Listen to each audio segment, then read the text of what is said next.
లేకపోతే ఆశిస్తాను.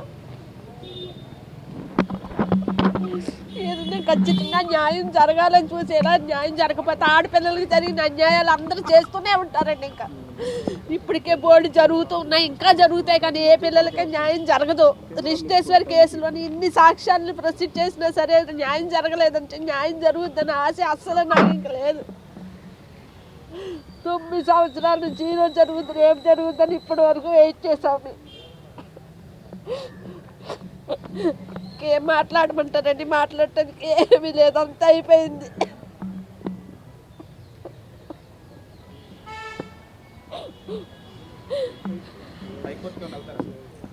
ఏమనండి ఆలోచించి చెప్తా ఉంటే హైకోర్టుకి వెళ్ళి ఓపిక డబ్బులు ఖర్చు పెట్టే ఓపిక నా దగ్గర అయితే లేదని, మా ఆరోగ్యం కూడా అసలు సహకరించట్లేదు. దాన్ని కూడా చూసుకోవాలి కదా, మనకు ఓపిక ఉండాలి.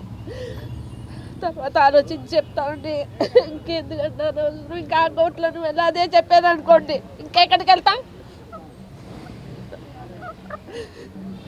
ఏముంటప్పుడు ఆలోచించి చెప్తా ఉండి ఇప్పుడు నా మైండ్ అసలు పని చేయట్లేదు. రాకపోతే సమాజంలో ఇలాంటి మహిళల మీద, ఆడపిల్లల మీద జరిగేటటువంటి అక్రమాలు, అన్యాయాలని అరికట్టవలసిన బాధ్యత కూడా న్యాయస్థానాల మీద, సమాజం మీద, ప్రజల మీద ఉన్నది. అందుకు తగినటువంటి దోహదపడే విధంగా ఈ జడ్జిమెంట్ రాలేదు. ఆ విధంగా వచ్చే విధంగా హైకోర్టు కూడా ప్రయత్నం చేస్తామని ఈ సందర్భంగా ప్రజానీకానికి తెలియజేస్తామని. ముద్దాయిలు ఎవరు ఏ విధంగా వేధించారో, ఇబ్బందులు పెట్టారో, మానసిక వ్యధకి ఇక బ్రతకటమే అవసరం లేదనుకునే ఒక నిర్ధారణకి రిజిస్ట్రేషన్ రావడానికి ఎవరెవరు ఏ విధంగా ప్రోద్బలం చేశారో అందులో డైరీలో చాలా స్పష్టంగా చెప్పడం జరిగింది. అలాగే తాను తన తల్లిదండ్రులకి, తండ్రికి, తల్లికి ఫోన్ ద్వారాను, నోటి మాటల ద్వారాను అనేక సందర్భాల్లో ఎవరెవరు ఏ విధంగా తనను వేధించారో, బాధలకు గురి చేశారో స్పష్టంగా చెబుతూ వచ్చింది.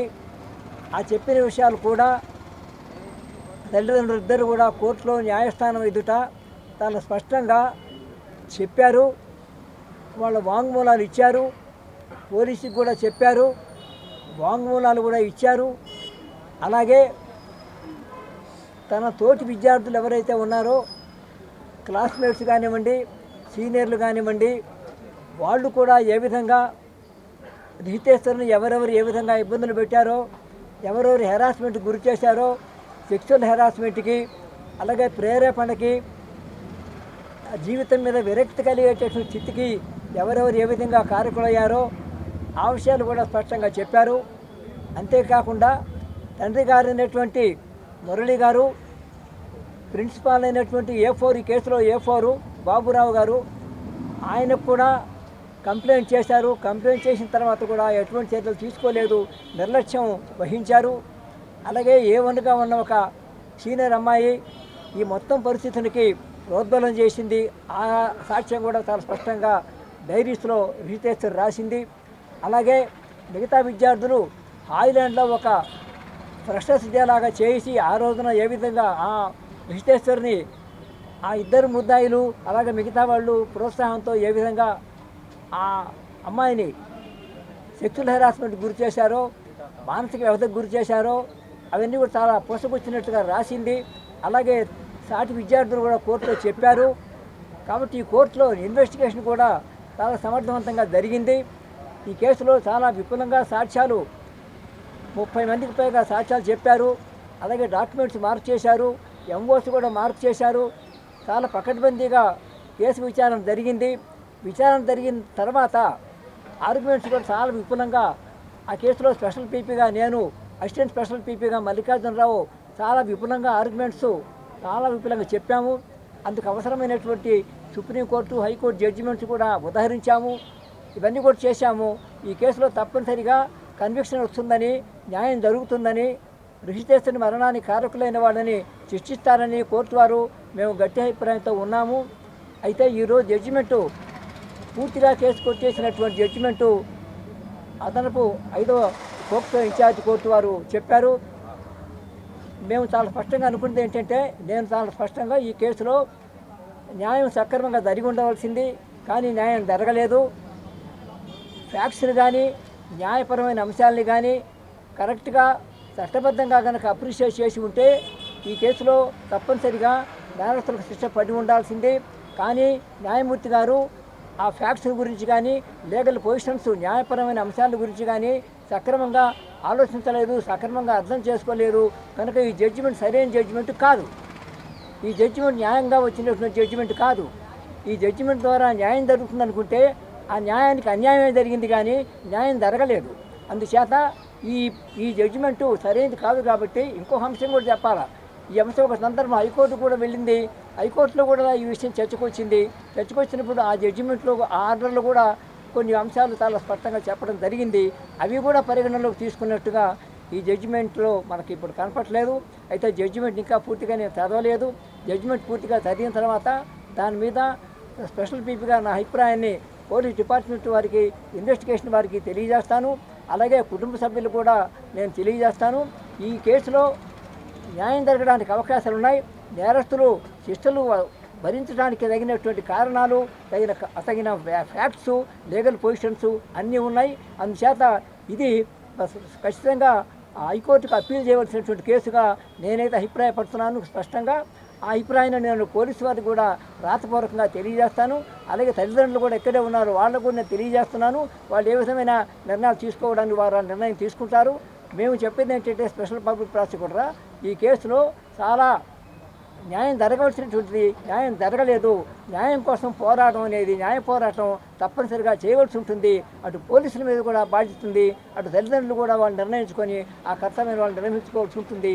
ఒక పబ్లిక్ ప్రాసిక్యూటర్గా ఈ కేసులో నేను చాలా స్పష్టంగా చెప్పేది ఏంటంటే ఫ్యాక్ట్స్ ఉన్నాయి, లీగల్ పొజిషన్స్ ఉన్నాయి, ఎవిడెన్స్ ఉంది, తగిన సాక్ష్యాధారాలు ఉన్నాయి. అన్నీ ఉన్నప్పటికీ తగిన అప్రిషియేషన్ సక్రమంగా న్యాయమూర్తిగా చేయలేదు.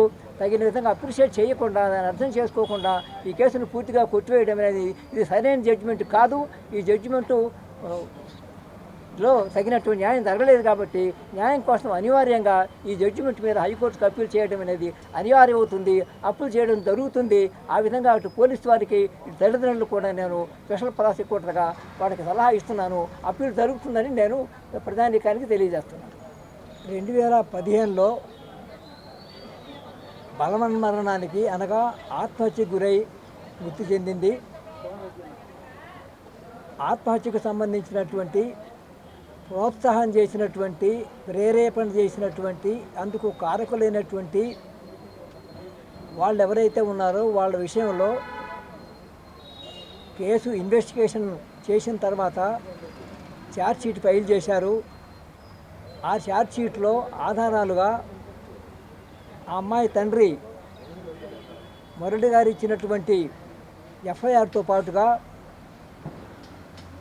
రిషితేశ్వర్ రాసినటువంటి డైరీలు చాలా స్పష్టంగా ఉన్నాయి. ఆ డైరీస్లో ఎవరెవరు ఏ విధంగా తనను ర్యాగింగ్ చేశారో, తనని వేధించారో, తనని అవమానాలు పాలు చేశారో, తనని మానసిక వ్యధకి గురి చేశారో, తను ఆ పరిస్థితుల్లో ఏ పరిస్థితుల్లో ఆత్మహత్య చేసుకోవాల్సి వచ్చిందో చాలా స్పష్టంగా డైరీస్లో రాసింది. ఆ డైరీస్ అన్నీ కూడా కోర్టు ముందు దాఖలు చేయడం జరిగింది. ఈ కేసు ఎంత సెన్సేషనల్ అందరికీ తెలుసు. సెన్సేషనల్ కాదండి, సెన్సేషనల్ చేశారు ఈ కేసుని. ఇది నార్మల్ సూసైడల్ కేసుని స్వప్రయోజనాల కోసం ఈ కేసులో అసలు ఏ సంబంధం లేని ఒక అమాయకులైన ముద్దాయిలుగా చేసి, వాళ్ళు చాలా మెరిట్ స్టూడెంట్స్ కాలేజీలో, entire case of prosecution record ప్రకారమే దీని ప్రకారమే వీళ్ళకి సంబంధం లేదనే చెప్తూ వీళ్ళని అన్యాయంగా ఇరికిచ్చి ఆ రోజునాడు చేతులు దులుపుకున్నారు.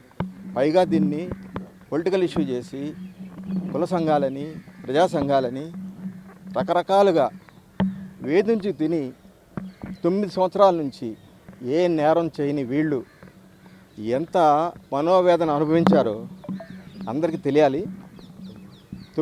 అది వాళ్ళు కోల్పోయింది ఈరోజు ఎవరు తిరిగి ఇవ్వగలరు? అసలు ముద్దాయిల్ని తప్పించారు ఈ కేసులో. అసలు ముద్దాయిల్ని ఎవరైతే ఈ అమ్మాయి చావుకి కారణం ఉన్నారో వాళ్ళని సాక్షులుగా పెట్టారు ఈ కేసులో. ఆశ్చర్యకరమైన విషయం ఏంటంటే A3 ఉన్నాడు, LW3 ఉన్నాడు, PW3 ఎగ్జామిన్ చేశారు.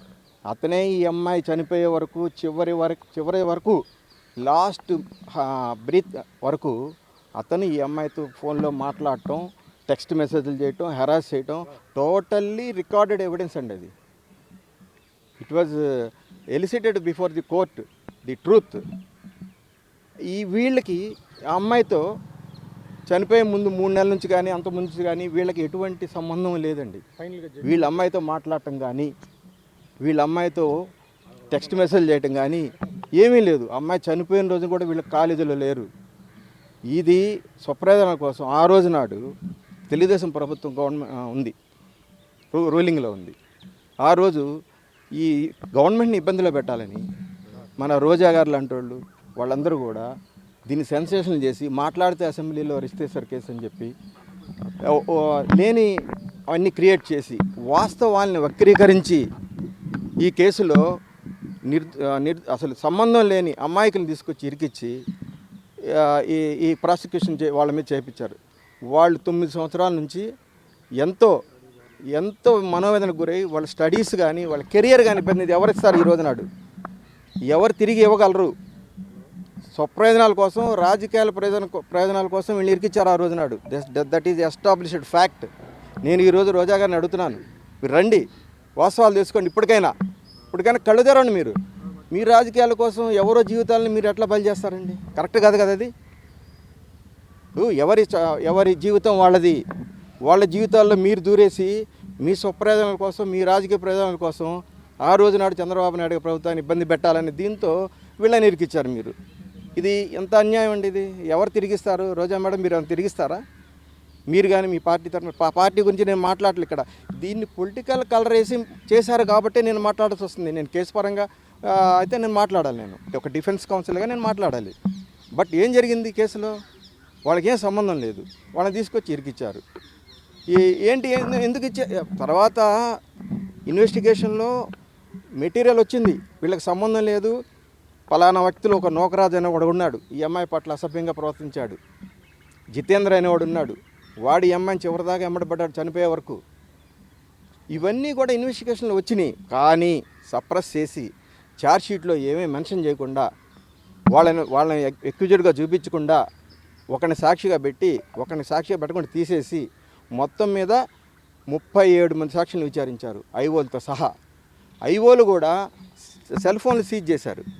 ఎవరు? ఈ ముద్దాలి సీజ్ చేశారు, ఈ జితేంద్ర అనేవాడిది సీజ్ చేశారు, డిసీజ్డ్ రిషితేశ్వర్ది సీజ్ చేశారు. వీళ్ళ సెల్ ఫోన్లో ఏం మెటీరియల్ లేదు, అది ఎక్కడా రివీల్ చేయలేదు. వీళ్ళది ఉంది, ఎవిడెన్స్ ఉంది.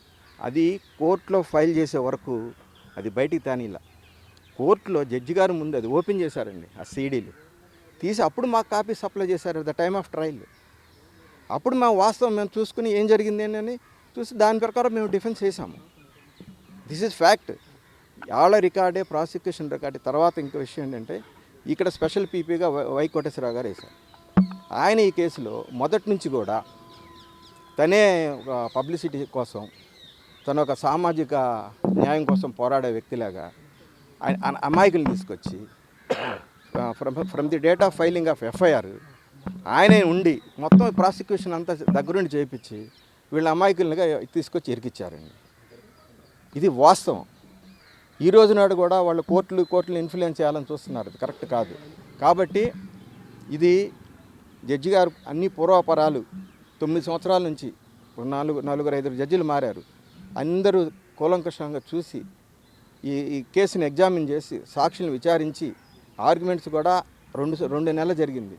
మొత్తం చూసి వీళ్ళదేమీ తప్పు లేదని, వీళ్ళు నేరం చేయలేదని ఒక బెనిఫిట్ అవుట్ ఆఫ్ డౌట్ మీద వాళ్ళని ఈరోజు వాళ్ళ మీద కేసు కొట్టేయడం జరిగింది. కాబట్టి నేను ధన్యవాదాలు చెప్తున్నా. ఒక న్యాయం రక్షించబడింది, కాపాడింది ఒక న్యాయవాదిగా నేను చాలా ఆనందపడుతున్నాను. థ్యాంక్ యూ అండి. నేను ఒక రేటు వరకు అండి. A1కి వచ్చి గరికపాటి కృష్ణారావు గారు, A3కి వచ్చి బీరం సాయిబాబు గారు, A4కి వచ్చి సాయి మోహన్ రావు గారు, హీస్ ఫ్రమ్ మచిలీపట్నం. 4 చేసాం, ఒక్కొక్కరికి ఒక్కొక్క కౌన్సిల్. సో ఇప్పటికైనా అందరు నేను కొట్టే కోరుకుంటున్నా, ఏదైనా ఇన్సిడెంట్ జరిగినప్పుడు ఏ పొలిటికల్ పార్టీ అయినా, ఏ ప్రైవేట్ ఇండివిజువల్స్ అయినా వాస్తవం తెలుసుకుని మీరు పోరాడని అంటున్నా నేను. ఇప్పుడు అన్యాయంగా వాళ్ళు 9 సంవత్సరాలు వాళ్ళు బలైపోయారు. మరిన్ని వీడియోస్ కోసం ఛానల్ ని సబ్స్క్రైబ్ చేయండి, లేటెస్ట్ అప్డేట్స్ కోసం వాట్సాప్ ఛానల్ ని ఫాలో చేయండి, అండ్ లింక్ డిస్క్రిప్షన్ లో ఉంది.